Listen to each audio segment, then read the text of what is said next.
नमस्कार। आप सुन रहे हैं ध्येय टीवी का डेली एमसीक्यू कार्यक्रम और मैं हूं विवेक ओझा। इस कार्यक्रम में हम आईएएस, पीसीएस और अन्य प्रतियोगी परीक्षाओं के बहुविकल्पीय प्रश्नों का चयन करते हैं और उनकी व्याख्या आप तक पहुंचाते हैं ताकि आईएएस और पीसीएस में जो भी सवाल पूछे जा सकते हैं और जो पूछे जा रहे हैं उन ट्रेंड्स तक हम लोग पहुंचने की कोशिश कर सकें। तो शुरू करते हैं आज का पहला सवाल। देहिंग पटकई एलिफेंट रिजर्व निम्नलिखित में से किस वजह से चर्चा में है? आपके ऑप्शंस हैं। ए, रिजर्व के कुछ भाग में कोयला खनन गतिविधियां यानी कोल माइनिंग एक्टिविटीज फिर से शुरू होना। बी, तेल के कुओं से तेल निकालने की अनुमति मिलना। सी, चीनी पैंगोलिन यानी जो चाइनीज पैंगोलिन है उनकी तस्करी। या फिर डी, जल विद्युत परियोजना से इस क्षेत्र को खतरा। इसका उत्तर है ए। व्याख्या देखते हैं। पूर्वी असम के देहिंग पटकई एलिफेंट रिजर्व में लगभग 2 साल के अंतराल के बाद एक बार फिर से रिजर्व के कुछ भाग में हाल ही में कोयला खनन गतिविधियां फिर से शुरू की गई हैं। अवैध खनन के आरोपों और पर्यावरणीय प्रभावों को देखते हुए कोयला खनन गतिविधियों पर वहां 2 साल पहले रोक लगाई गई थी। पिछले वर्ष असम राज्य सरकार ने देहिंग पटकई वन्यजीव अभयारण्य को असम का 7वां नेशनल पार्क भी घोषित किया था। इसके साथ ही असम अब देश का दूसरा सबसे ज्यादा राष्ट्रीय उद्यानों वाला राज्य भी बन गया है। उल्लेखनीय है कि मध्य प्रदेश और अंडमान निकोबार द्वीप समूह में 9 राष्ट्रीय उद्यान हैं। देहिंग पटकई क्षेत्र में हुलक गिबन, जो इंडिया का एकमात्र कपी है यानी प्राइमेट है, हाथी, स्लोलोरिस, बाघ, तेंदुआ, क्लाउडेड लेपर्ड, सुनहरी बिल्ली यानी जो गोल्डन कैट है, fishing cat, marble cat, sambar, hog deer, sloth bear और ये सब वन्यजीव पाए जाते हैं। अब बात करते हैं दूसरे सवाल की। अंतर्राष्ट्रीय आपराधिक न्यायालय यानी इंटरनेशनल क्रिमिनल कोर्ट के संदर्भ में निम्नलिखित कथनों पर विचार करें। पहला, यह युद्ध अपराधों, मानवता के खिलाफ अपराधों और जातीय संहार के अपराध की जांच करता है। दूसरा, इसके फैसले राष्ट्रों पर वैधानिक रूप से बाध्यकारी यानी लीगली बाइंडिंग होते हैं। तीसरा, यह देशों के राष्ट्राध्यक्षों यानी हेड ऑफ स्टेट्स के खिलाफ भी जांच पड़ताल करता है। उपरोक्त में से कौन से कथन सत्य हैं? ए, 1 और 2, बी, 2 और 3, सी, 1 और 3 या फिर डी, 1, 2 और 3। इसका उत्तर है सी। व्याख्या देखते हैं। अंतर्राष्ट्रीय आपराधिक न्यायालय अभी सुर्खियों में है क्योंकि इसके मुख्य अभियोजक करीम खान ने 13 अप्रैल को यूक्रेन के बूचा शहर का दौरा किया। बता दें कि यूक्रेन ने रूस पर आरोप लगाया है कि रूसी सैनिकों ने कई हफ्तों तक इस शहर पर कब्जा किया और सैकड़ों नागरिकों की हत्या कर दी। यूक्रेन ने रूसी सैनिकों को युद्ध अपराधी यानी वॉर क्राइम्स का दोषी बताया है और इसीलिए इंटरनेशनल क्रिमिनल कोर्ट चर्चा में आ गया है। तो इंटरनेशनल जो क्रिमिनल कोर्ट है ये इस बार बहुत इंपॉर्टेंट है। अगर इसका काम पूछा जाएगा तो हमें ये बताना है कि ये युद्ध अपराध यानी वॉर क्राइम्स, मानवता के खिलाफ अपराध यानी क्राइम अगेंस्ट ह्यूमैनिटी और जेनोसाइड यानी जातीय संहार के जो भी अपराध होते हैं विभिन्न देशों में उसकी जांच पड़ताल का काम ये करता है। और इसके फैसले वैधानिक रूप से बाध्यकारी नहीं होते क्योंकि ये जिस संधि से बना था, जिस हेग कन्वेंशन के साथ ये बना था, वो खुद ही बाध्यकारी नहीं है और वॉलंटरी है।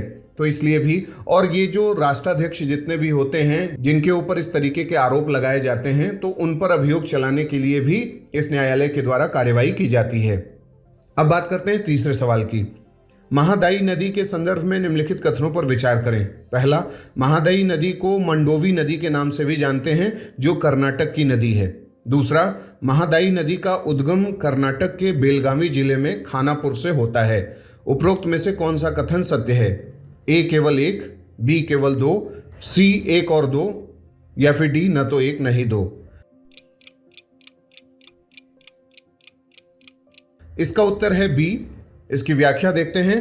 हाल ही में कर्नाटक के सिंचाई मंत्री द्वारा कहा गया है कि राज्य सरकार विवादास्पद कालासा बंदूरी ड्रिंकिंग वाटर प्रोजेक्ट पर फैसला लेने के पहले इस बारे में केंद्र सरकार के प्री फिजिबिलिटी रिपोर्ट का इंतजार कर रही है। इसके बाद बेलगावी के किसानों और कार्यकर्ताओं ने कर्नाटक के सिंचाई मंत्री गोविंद कारजोल के इस बयान को गुमराह करने वाला बताया है। कारजोल ने कहा है कि किसी भी तरह के वाटर प्रोजेक्ट जो दो राज्यों में विवाद की वजह हों या बन सकते हों, उसे शुरू करने से पहले केंद्र से उस प्रोजेक्ट के लिए पूर्व व्यवहार्यता रिपोर्ट लेना जरूरी हो जाता है। यानी कि कोई भी प्रोजेक्ट अगर चलाया जाएगा तो वो कितना फिजिबल होगा, कितना व्यवहार्य होगा, कोई टेंशन नहीं होगा, डिस्प्यूट नहीं उभरेंगे, इन सब पर एक प्री फिजिबिलिटी रिपोर्ट बनाई जाती है। महादाई की दो सहायक नदियों कलासा और बंदौरी के बीच बांध बनाने के प्रस्ताव के बाद भी यह नदी चर्चा में बनी रही। महादाई नदी को गोवा राज्य की जीवन रेखा यानी लाइफ लाइन के रूप में जाना जाता है और गोवा की राजधानी पणजी इसी नदी के किनारे अवस्थित है। लगभग 111 किलोमीटर लंबी इस नदी का 2/3 भाग गोवा में पड़ता है। तो हमें ये ध्यान रखना है कि जिस भी वर्ष कोई भी 2 या 2 से अधिक राज्यों में नदी जल विवाद हो जाएं, तो जो नदी न्यूज़ में आती है उसके ट्रिब्यूटरीज पर सवाल बनाया जा सकता है।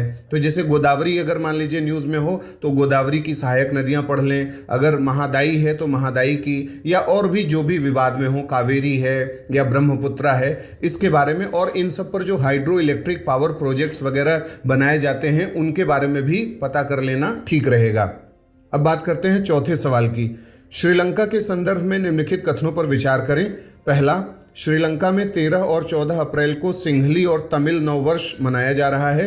दूसरा, इस अवसर पर भारत से 11,000 मीट्रिक टन चावल की एक खेप कोलंबो भेजी गई है। उपरोक्त में से कौन से कथन सत्य हैं?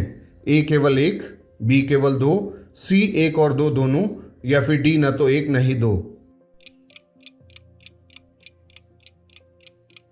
इसका उत्तर है सी, यानी दोनों कथन सत्य हैं। व्याख्या देखते हैं। श्रीलंका के पारंपरिक नए साल से पहले भारत ने उसे खाद्य मदद दी है। हाल ही में भारत से 11,000 टन चावल की एक खेप कोलंबो भेजी गई है।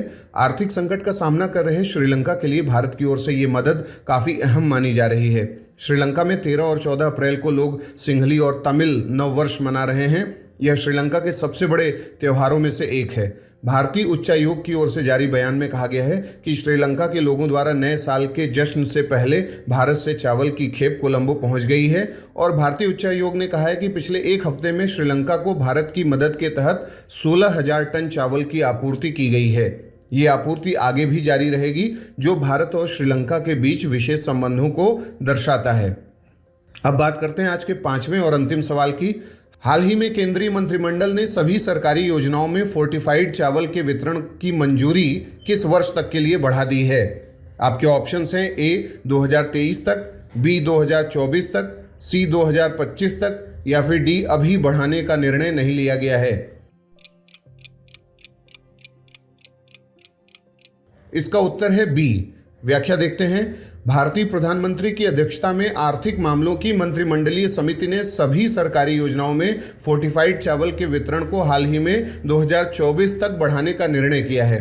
इन सरकारी योजनाओं में प्रमुख हैं राष्ट्रीय खाद्य सुरक्षा अधिनियम के तहत सभी राज्यों और केंद्र शासित प्रदेशों में लक्षित सार्वजनिक वितरण प्रणाली, यानी जो भी टारगेटेड पब्लिक डिस्ट्रीब्यूशन सिस्टम है, समेकित बाल विकास सेवा, प्रधानमंत्री पोषण शक्ति निर्माण यानी पीएम पोषण, मिड डे मील योजना और भारत सरकार की अन्य कल्याण योजनाओं को इसमें शामिल किया गया है।